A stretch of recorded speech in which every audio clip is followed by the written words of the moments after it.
नमस्कार विद्यार्थियों, आप सभी लोग का स्वागत है स्वास्थ्य कॉमर्स क्लासेस में। ओके, जैसा कि आप लोग जान रहे हैं, आगामी 6 जुलाई को हमारी उत्तर प्रदेश बीएड की संयुक्त प्रवेश परीक्षा आयोजित की जा रही है, जो सत्र 2022-24 के लिए। ठीक, तो उसी के रिगार्डिंग देखिए, आज से मैं अपने चैनल पर क्रैश कोर्स शुरू कर रहा हूँ ताकि बच्चों की जो प्रिपरेशन है वो काफ़ी अच्छे से हो सके। तो इसमें देखिए मैं क्या करूँगा, जितने भी प्रीवियस ईयर्स के क्वेश्चंस हैं उन सारे प्रीवियस ईयर्स के क्वेश्चंस को मैं सॉल्व कराऊंगा ताकि बच्चे ज़्यादा से ज़्यादा प्रीवियसली पूछे गए क्वेश्चंस को अच्छे से पढ़ सके, क्योंकि प्रीवियस ईयर्स के क्वेश्चन से बहुत क्वेश्चंस आते हैं, तो उसी को आधार बनाकर आप अपनी तैयारी और अच्छे से कर सकते हैं। ओके, तो आगामी 6 जुलाई को ही देखिए आपकी यूपी बीएड की परीक्षा है, तो उसी से रिलेटेड देखिए हमारा क्रैश कोर्स आज से हमारे चैनल पर शुरू हो रहा है। तो इसका देखिए आज हमारा सामान्य ज्ञान का पहला क्लास है, जिसमें हम लोग सामान्य ज्ञान के 50 क्वेश्चंस देखेंगे। ओके, तो देखिए मैं आपको एक्सप्लेनेशन नहीं दूंगा, इससे टाइम जाएगा हमारा, तो इसीलिए मैं सारे के सारे सिर्फ क्वेश्चंस लूँगा, उन क्वेश्चंस के आंसर कराऊंगा ताकि ज़्यादा से ज़्यादा क्वेश्चंस को हम लोग देख सकें। तो चलिए देर न करते हुए आज हम लोग अपनी यूपी बीएड के क्रैश कोर्स शुरू करते हैं, जो देखिए हमारे बच्चों का 6 जुलाई को एग्जाम है। तो उसी से रिलेटेड देखिए सामान्य ज्ञान का पहला पार्ट आज हम लोग शुरू करते हैं। तो देखिए विद्यार्थियों, आज हम लोग एक्चुअली 2014 का पेपर सॉल्व करेंगे, संयुक्त बीएड प्रवेश परीक्षा का। क्लियर? तो ये देखिए वाणिज्य वर्ग का पेपर है, लेकिन जो जीके के क्वेश्चन होते हैं सामान्य ज्ञान के वो सबके लिए बराबर ही होते हैं, बस इनका जो होता है कॉमर्स का सेक्शन अलग होता है। क्लियर? तो फिलहाल हम लोग देखिए जीके के 50 क्वेश्चंस को डिस्कस करेंगे 2014 के पेपर का। तो देखिए सबसे पहला क्वेश्चन आपसे देखिए क्या कह रहा है, इसको देखिए आप लोग जो देखिएगा वीडियो को वो 720p पे देखिएगा, तब आप लोगों को वीडियो क्लियर दिखाई देगी। तो देखिए सबसे पहला क्वेश्चन आपसे क्या कह रहा है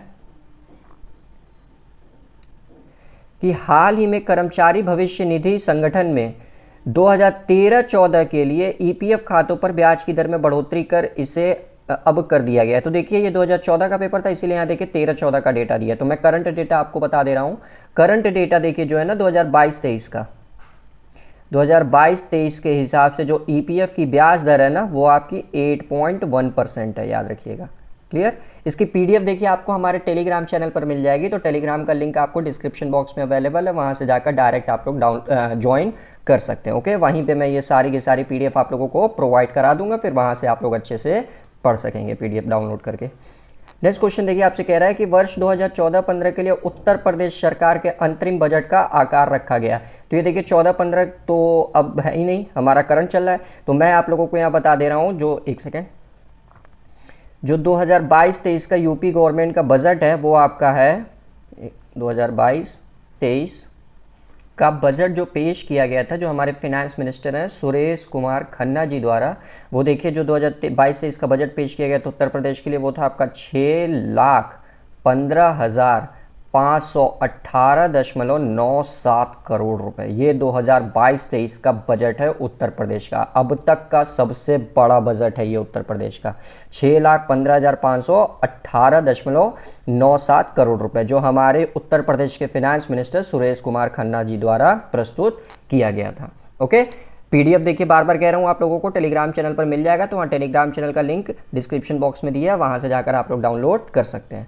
नेक्स्ट क्वेश्चन देखिए आपसे कह रहा है पहले न्यूक्लियर रिएक्टर के निर्माण का श्रेय किसको जाता है, यानी कि पहला न्यूक्लियर रिएक्टर किसने बनाया था। ओके, तो पहला न्यूक्लियर रिएक्टर जो था वो फर्मी ने बनाया था। देखिए मैं ऑप्शन भी नहीं पढ़ूंगा ताकि आप लोग का समय ज़्यादा ना लगे, सीधे जो आंसर है वो मैं आप लोगों को बताता रहूंगा। निम्नलिखित में से कौन सा एक व्यापारिक फसल है, इसमें से कौन एक व्यापारिक फसल है, कपास, बाजरा, ज्वार या धान। ठीक, तो देखिए व्यापारिक फसलें वे फसलें होती हैं जिनको बेचने से किसानों को प्रॉफिट होता है, लाभ होता है, मतलब वो खाने के पर्पज से नहीं बेचने के पर्पज से उगाई जाती हैं। ओके, तो आइए इसके कुछ एग्जांपल्स दे देता हूं आप लोगों को, मान लीजिए वो परीक्षा में आए तो आप लोग इजीली कर सकें। तो देखिए जो जो व्यापारिक फसलें होती है उसमें मुख्यतः होती है आपका गन्ना, फिर होता है आपका रबड़, रबड़ के बाद से देखिए होता है आपका कपास, कपास के बाद से देखिए होता है आपका चाय, ये सब आपकी व्यापारिक फसलें हैं। ओके, और फिर आपका कॉफी, कॉफी के बाद से देखिए आपका होता है तंबाकू, और फिर आप ले सकते हैं जूट। ये आपके क्या है, व्यापारिक फसलों की कैटेगरी में आते हैं। तो देखिए इस क्वेश्चन का तब आंसर देखिए क्या बनेगा, जो निम्नलिखित में से व्यापारिक फसलें वो आपका क्या बनेगा, कपास। नेक्स्ट क्वेश्चन देखिए आपसे पूछ रहा है रविंद्रनाथ टैगोर द्वारा लिखित कहानी का नाम बताइए। रविंद्रनाथ टैगोर जी ने इसमें से कौन सी कहानी लिखी है? तो याद रखिएगा ये जो काबुली वाला कहानी है ना, बच्चों को इंग्लिश में पढ़ाई जाती है यूपी बोर्ड के बुक में, वो आपका रविंद्रनाथ टैगोर जी द्वारा लिखी गई है। नेक्स्ट क्वेश्चन देखिए आपसे क्या कह रहा है, क्वेश्चन नंबर 6, सिंधु घाटी सभ्यता का सबसे महत्वपूर्ण लक्षण क्या था? दग्ध ईंटों से बनी इमारतें, प्रथम सही कमान, धर्मस्थल या कला और वास्तुकला। तो देखिए जो सिंधु घाटी का सबसे महत्वपूर्ण लक्षण था वो दग्ध ईंटों से बनी इमारतें थी। नेक्स्ट क्वेश्चन देखिए क्वेश्चन नंबर 7, बुद्ध के उपदेश का संबंध मुख्य रूप में डैश से था, यानी कि जो बुद्ध के उपदेश थे उनका जो मुख्यतः संबंध था वो किससे था? एक ही भगवान में भरोसा, रस्मों का पालन, और फिर शिष्टाचार और आधार की शुद्धता और आदर्श पूजा। ठीक, तो जो भगवान बुद्ध का जो मेन उद्देश्य था वो आपका यही था, ऑप्शन सी। सारा पीडीएफ आप लोगों को डिस्क्रिप्शन बॉक्स में टेलीग्राम का चैनल मिल जाएगा, उसी चैनल पर आप लोगों को सारा पीडीएफ मिल जाएगा, तो इसीलिए चैनल को जरूर ज्वाइन कर लें। नेक्स्ट क्वेश्चन देखिए, वोल्टेयर थे, वोल्टेयर कौन थे इनमें से? वोल्टेयर कौन थे? तो वोल्टेयर याद रखिएगा एक फ्रांसीसी लेखक तथा दार्शनिक थे। क्वेश्चन नंबर 9 देखिए आपसे क्या कह रहे हैं, ये 2014 का पेपर है बीएड का, जनरल नॉलेज हम लोग पहला पेपर आज हम लोग सॉल्व कर रहे हैं। निम्नलिखित में से किसका उल्लेख भारतीय संविधान में नहीं है? याद रखिएगा इसमें से किसका उल्लेख भारतीय संविधान में नहीं है? तो जो योजना आयोग है, योजना आयोग का उल्लेख भारतीय संविधान में नहीं है। नेक्स्ट क्वेश्चन देखिए आपसे, टोंगुप दर्रा भारत को किस देश के साथ जोड़ने वाला पर्वतीय मार्ग है? यानी कि जो टोंगुप दर्रा है वो भारत को किस देश के साथ जोड़ता है? क्लियर? तो याद रखिएगा जो टोंगुप दर्रा है वो भारत को म्यांमार के साथ जोड़ता है। क्लियर? नेक्स्ट क्वेश्चन आते हैं क्वेश्चन नंबर 11 देखिए आपसे क्या कह रहा है, किस झील की जिसकी ऊपरी सतह हिमशीतित होकर बर्फ बन गई हो, तली पर जल का तापमान लगभग क्या होगा? तो देखिए जो तली पर जल का तापमान होता है वो लगभग 4 डिग्री सेल्सियस होता है। डेंसिटी के लॉ में आप लोग पढ़े होंगे, लॉ ऑफ डेंसिटी में। नेक्स्ट क्वेश्चन देखिए, निम्नलिखित में से किसमें अपमिश्रण के कारण ड्रॉप्सी रोग होता है? ओके, तो निम्नलिखित में किसमें अगर हम लोग अपमिश्रण कर दें तो उससे ड्रॉप्सी रोग का खतरा बढ़ जाए? घी, अरहर की दाल, सरसों का तेल या हल्दी का चूर्ण? तो याद रखिएगा जो ड्रॉप्सी रोग का कारण होता है वो जब सरसों के तेल में अपमिश्रण कर दिया जाता है तब होता है। नेक्स्ट क्वेश्चन बढ़ते हैं, क्वेश्चन नंबर 13 देखिए आपसे क्या कह रहा है, निम्नलिखित में से कौन सा एक भारत का प्रवाल द्वीप समूह है? ठीक, तो याद रखिएगा जो लक्षद्वीप है वो भारत का एक प्रवाल द्वीप समूह है। नेक्स्ट क्वेश्चन आपसे कह रहा है, क्वेश्चन नंबर 14 देखिए आपसे क्या कह रहा है, समुद्र की गहराई मापने के लिए उपयोगी साधन है। तो यानी कि जो समुद्र की गहराई होती है उसको मापने का सबसे उपयोगी साधन क्या होता है? तो याद रखिएगा आप लोग जो समुद्र की गहराई होती है वो आपकी फैथोमीटर से नापी जाती है। ठीक, फैथोमीटर, इसका पीडीएफ बार बार कह रहा हूँ आप लोगों को टेलीग्राम चैनल पर मिलेगा, तो इसलिए टेलीग्राम को जरूर ज्वाइन कर लीजिए। नेक्स्ट क्वेश्चन देखिए आपसे क्या कह रहा है, क्वेश्चन नंबर 15, भारत की स्वतंत्रता के समय भारतीय राष्ट्रीय कांग्रेस के अध्यक्ष कौन थे? यानी कि जब भारत आज़ाद हुआ तो उस समय जो आईएनसी थी भारतीय राष्ट्रीय कांग्रेस, उसके अध्यक्ष कौन थे? क्लियर? तो याद रखिएगा जब भारत आज़ाद हुआ था तो भारत के राष्ट्रीय कांग्रेस के अध्यक्ष जेबी कृपलानी जी थे। नेक्स्ट क्वेश्चन देखिए, क्वेश्चन नंबर 16, हाल ही में उत्तर प्रदेश सरकार ने अन्य पिछड़ा वर्ग की क्रीमी लेयर की आय सीमा बढ़ाकर कर दी है। ओके, तो करंट में देखिएगा, याद रखिएगा जिसकी इनकम 8 लाख रुपए से कम होगी, मतलब वह ओबीसी कैटेगरी जिसकी इनकम 8 लाख रुपए से कम होगी वो याद रखिएगा क्या बोलते हैं, क्रीमी लेयर के तहत आता है। यानी कि जिसकी इनकम 8 लाख रुपए से कम है ओबीसी कैटेगरी में वह आपका क्रीमी लेयर के तहत आता है।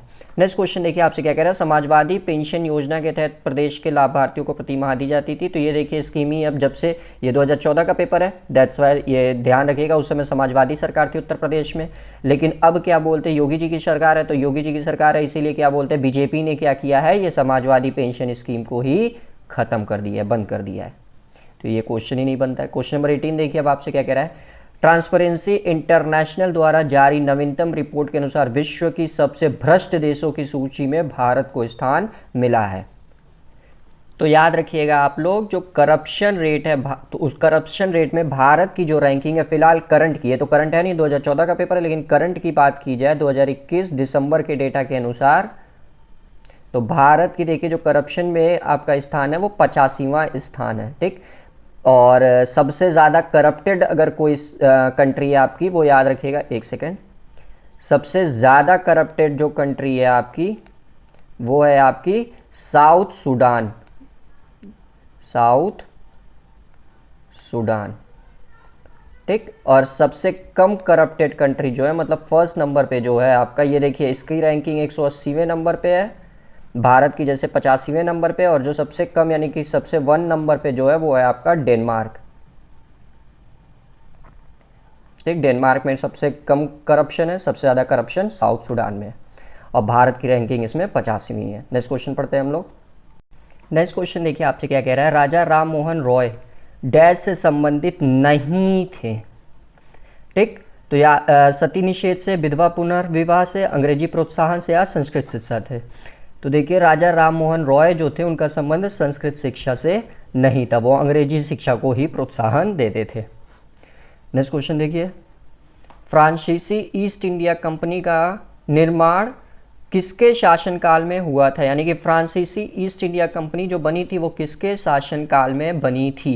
क्लियर, तो याद रखिएगा जो फ्रांसीसी ईस्ट इंडिया कंपनी थी वो लुइस दी 14 के समय बनी थी, यानी कि लुइस 14वां। ओके, पीडीएफ आप लोगों को टेलीग्राम चैनल पर मिल जाएगा, बार बार कह रहा हूँ, तो टेलीग्राम चैनल आप लोग ज्वाइन कर लीजिए, लिंक आपको डिस्क्रिप्शन बॉक्स में मिल जाएगा। नेक्स्ट क्वेश्चन देखिए, क्वेश्चन नंबर 21 क्या कह रहा है आपसे, महाराष्ट्र में विधवा पुनर्विवाह हेतु अभियान नेतृत्व किया था, यानी कि महाराष्ट्र में विधवा के पुनर्विवाह हेतु जो अभियान चलाया गया था उसका नेतृत्व किसने किया गया था, तो याद रखिएगा उसका नेतृत्व गोपाल हरि देशमुख जी द्वारा किया गया था। नेक्स्ट क्वेश्चन आपसे कह रहा है, हड्डी तोड़ ज्वर को सामान्यतः क्या कहते हैं, हड्डी तोड़ ज्वर को सामान्यतः कौन सी बीमारी कहा जाता है, तो याद रखिएगा ये डेंगू से संबंधित होता है। नेक्स्ट क्वेश्चन देखिए आपसे कह रहा है, वॉन डे ग्राफ जनित्र का उपयोग किया जाता है, वॉन डे ग्राफ जनित्र का उपयोग किसमें किया जाता है, तो याद रखिएगा वॉन डे ग्राफ जनित्र का उपयोग उच्च आवृत्ति वाले वोल्टता जनन के लिए किया जाता है।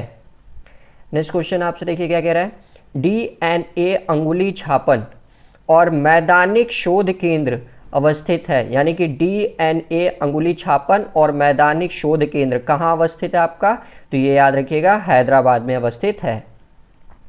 नेक्स्ट क्वेश्चन की तरफ बढ़ते हैं, क्वेश्चन नंबर 25 देखिए आपसे क्या कह रहा है, इनमें से उष्णकटिबंधीय हरित वन का कौन सा क्षेत्र है, यानी कि इसमें से कौन सा ऐसा क्षेत्र है जो उष्णकटिबंधीय हरित वन का क्षेत्र है, तो याद रखिएगा उष्णकटिबंधीय हरित क्षेत्र का जो वन क्षेत्र है वो आपका पश्चिमी घाटी है।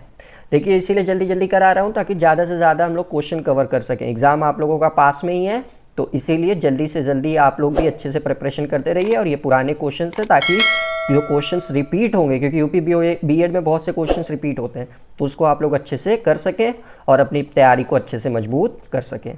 नेक्स्ट क्वेश्चन देखिए, नदी के तट पर पौधे क्यों उगाए जाते हैं, नदी के तट पर पौधे क्यों उगाए जाते हैं, बाढ़ से रोकने के लिए, छांव के लिए, सिल्टिंग और अपरदन को घटाने के लिए, या प्रदूषण नियंत्रण के लिए। तो जो नदी के तट पर देखिए पौधे लगाए जाते हैं उनका कारण होता है वो सिल्टिंग और अपवर्दन को घटाने के लिए लगाए जाते हैं।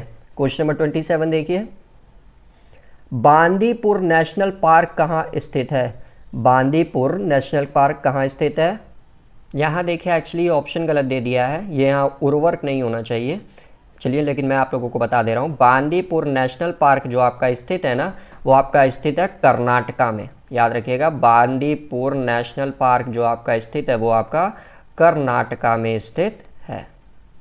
क्लियर। नेक्स्ट क्वेश्चन की तरफ बढ़ते हैं, क्वेश्चन नंबर 28 देखिए आपसे क्या कह रहा है, डीडीटी किस रसायन का नाम है जिसका उपयोग डैश के लिए होता है, दैट मीन्स डीडीटी किस रसायन का नाम है जिसका उपयोग डैश के लिए होता है। क्लियर। तो याद रखिएगा डीडीटी एक प्रकार का कीटनाशक होता है जिसका उपयोग खेती ओती में किया जाता है। क्वेश्चन नंबर 29 देखिए, हीमोग्लोबिन, हीमोग्लोबिन से रिलेटेड क्वेश्चन। अब देखिए क्या बोल रहा है ऑप्शन में, पौधे के पत्ते में पदार्थ का रंग, रक्त के पदार्थ का रंग, दूध में उपलब्ध यौगिक या यौगिक जो मस्तिष्क का संकेत संचार करता है। तो याद रखिएगा हमारे जो खून का रंग लाल होता है वो किसके कारण होता है, हीमोग्लोबिन के कारण ही होता है, तो इसीलिए रक्त के पदार्थ का रंग। क्वेश्चन नंबर 29 हो गया। अब 30 देखिए।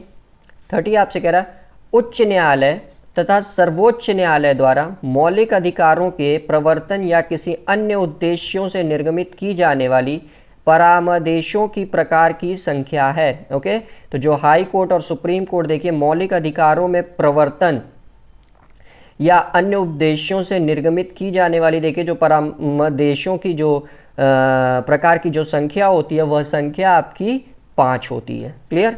संतोष ट्रॉफी का संबंध किससे है, तो संतोष ट्रॉफी का संबंध फुटबॉल से है। लोकसभा सत्र न्यूनतम बुलाया जाता है, जो लोकसभा सत्र होता है वो न्यूनतम बुलाया जा सकता है, तो न्यूनतम देखिए 3 बार बुलाया जा सकता है, सॉरी 2 बार, न्यूनतम 2 बार बुलाया जाना ही है उसको। निम्नलिखित में से रिजर्व बैंक ऑफ इंडिया द्वारा तंत्र में से अतिरिक्त मुद्रा को बाहर निकालने के लिए एक यंत्र के रूप में प्रयोग किया जाता है, यानी कि आरबीआई द्वारा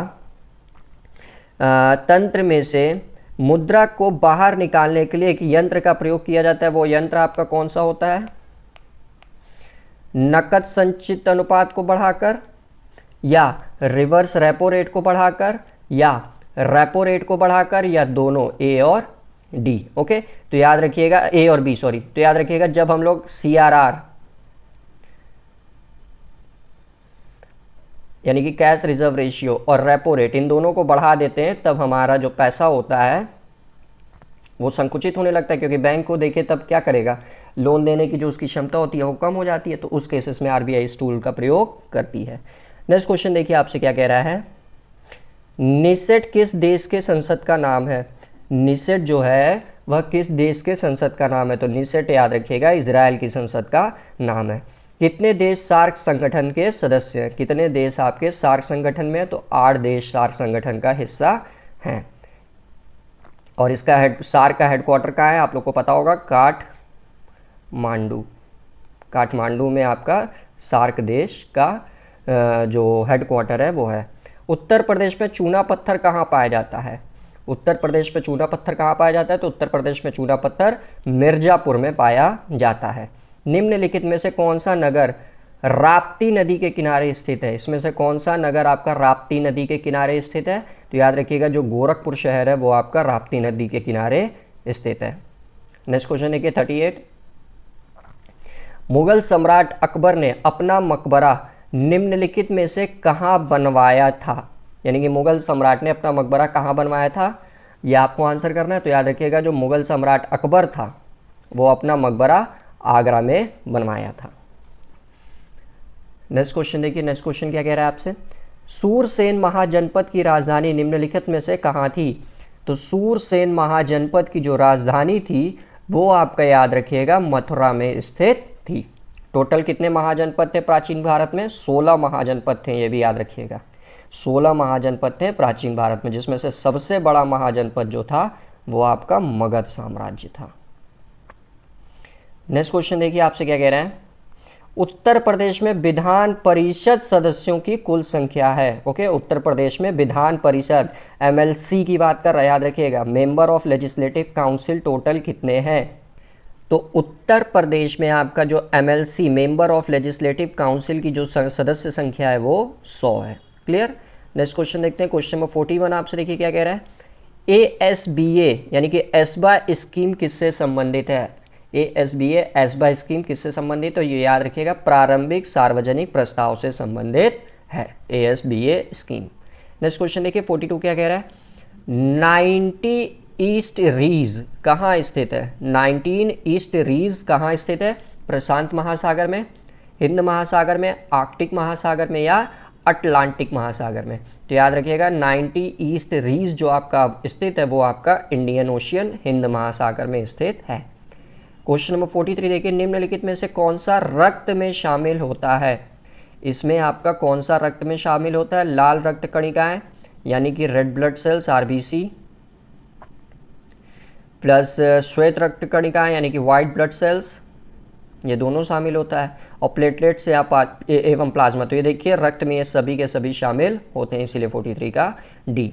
44 देखिए आपसे क्या कह रहा है, केचुआ उत्सर्जित करता है, यानी कि केचुआ क्या उत्सर्जित करता है, यह आपसे सवाल में पूछ रहे। तो याद रखिएगा केचुआ जो उत्सर्जित करता है वो अमोनिया करता है। गांधी जी ने असहयोग आंदोलन कब शुरू किया था? गांधी जी ने असहयोग आंदोलन कब शुरू किया था? तो याद रखिएगा गांधी जी ने असहयोग आंदोलन 1920 में शुरू किया था। 46 देखिए आपका, हाल ही में भारत ने मार्स ऑर्बिट मिशन को लॉन्च किया। तो ये देखिए 2014 का, उसी समय आपको पता होगा हमारा मंगल मिशन शुरू हुआ था। तो जो मार्स ऑर्बिट मिशन को लॉन्च किया गया था वो किससे हुआ था?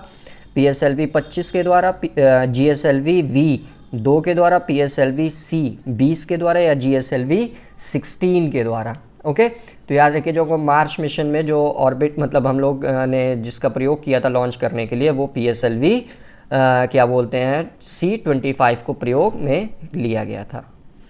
क्वेश्चन नंबर 47 देखिए, वर्ष 2013 का प्रतिष्ठित CK Naidu life time achievement पुरस्कार किसने जीता, किसे दिया? सॉरी, ये देखिए वर्ष 2013 की बात कर रहा है ना, तो हम लोग करंट की बात करते हैं। तो आइए देख लेते हैं करंट में किसको मिला था ये। तो देखिए 2021 में CK Naidu life time achievement award से सुनील गावस्कर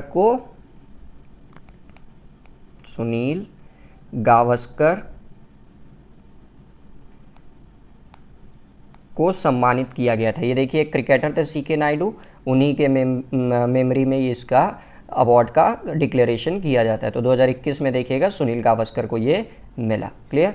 नेक्स्ट क्वेश्चन की तरफ बढ़ते हैं।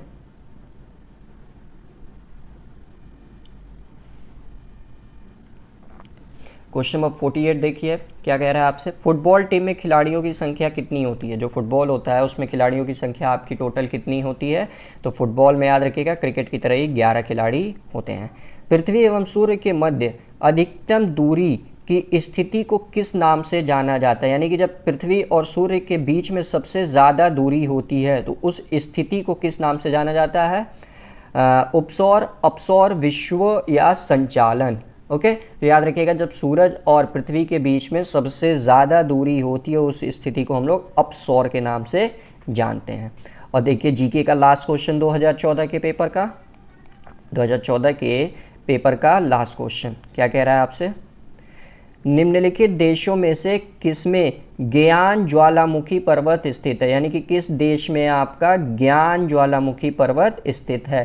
क्लियर? तो याद रखिएगा ज्ञान ज्वालामुखी पर्वत जो स्थित है वो आपका फिलीपींस में स्थित है। तो ये देखिए हम लोगों ने जीके के कुल 50 क्वेश्चन 2014 के पेपर के सॉल्व कर लिए। ठीक, तो इसमें देखिए हम लोगों ने कुल 50 क्वेश्चंस देखे। 50 क्वेश्चंस हम लोगों ने जीके के पूरे देख लिए, देखिए 2014 के पेपर्स के। ठीक, अब नेक्स्ट क्लास में, कल की क्लास में देखिए जो आपको डेली अब शाम के 4 बजे मिलेगी 6 जुलाई तक, याद रखिएगा शाम के 4 बजे डेली आपको ये क्लास मिलेगी 6 जुलाई तक, जब तक आपका परीक्षा हो न जाए डेली की डेली आप लोगों को ऐसी क्लासेस मिलती रहेगी। तो अभी देखिए हम लोगों ने सामान्य ज्ञान का पार्ट 1 सॉल्व कर लिया 2014 का। अब देखिए शाम के 7 बजे, याद रखिएगा, वेट अ सेकेंड, शाम आप लोगों का, रुके मैं शेड्यूल पूरा देखिए बता दे रहा हूँ। 4 बजे से देखिए जो आपकी परीक्षा होगी, परीक्षा कह रहा हूँ, 4 बजे से देखिए जो आपकी क्लास होगी वो आपकी देखिए जीके की होगी। ठीक, शाम के 7 बजे देखिए जो आपकी क्लास होगी वो देखिए आपकी हिंदी की होगी, हिंदी की होगी। 4 बजे आपकी जीके की होगी, 7 बजे आपकी हिंदी की होगी, और फिर रात के देखिए जो 10 बजे क्लास होगी आपकी। लेकिन मेरे कॉमर्स के बच्चे फिर कहाँ जाएंगे, उनको भी तो देखना है। तो वेट अ सेकेंड, इसमें भी एक करेक्शन कर दे रहा हूँ मैं। आपकी देखिए जो जीके की क्लास होगी वो 4 बजे ना होकर 3 बजे होगी, याद रखिएगा जीके की क्लास आपकी 4 बजे ना होकर 3 बजे होगी। क्लियर? और जो कॉमर्स की क्लास है, कॉमर्स की क्लास एज यूजुअल आपकी 6 बजे ही चलेगी। जो कॉमर्स की क्लास हो रही है हमारे बच्चों की वो 6 बजे ही चलेगी। फिर उसके बाद से 8 बजे देखिए आपकी जो क्लास होगी वो आपकी हिंदी की होगी। ठीक, और रात के 10 बजे जो क्लास होगी आपकी वो आपकी क्वांटिटेटिव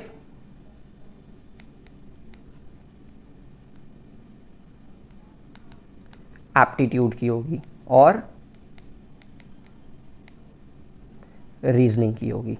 ओके, ये आप लोगों का शेड्यूल है, तो इसको अच्छे से इसका स्क्रीनशॉट ले लीजिए, क्योंकि डेली अब आप लोगों की इसी तरह से क्लास होगी 6 जुलाई तक, जब तक बच्चों के बीएड का एग्ज़ाम हो नहीं जाता। तो 6 जुलाई तक इसी तरह हमारी डेली की डेली क्लास चलेगी। ओके, तो चलिए अब हम लोग मिलते हैं शाम की 6 बजे वाली क्लासेस में, जो कॉमर्स से है।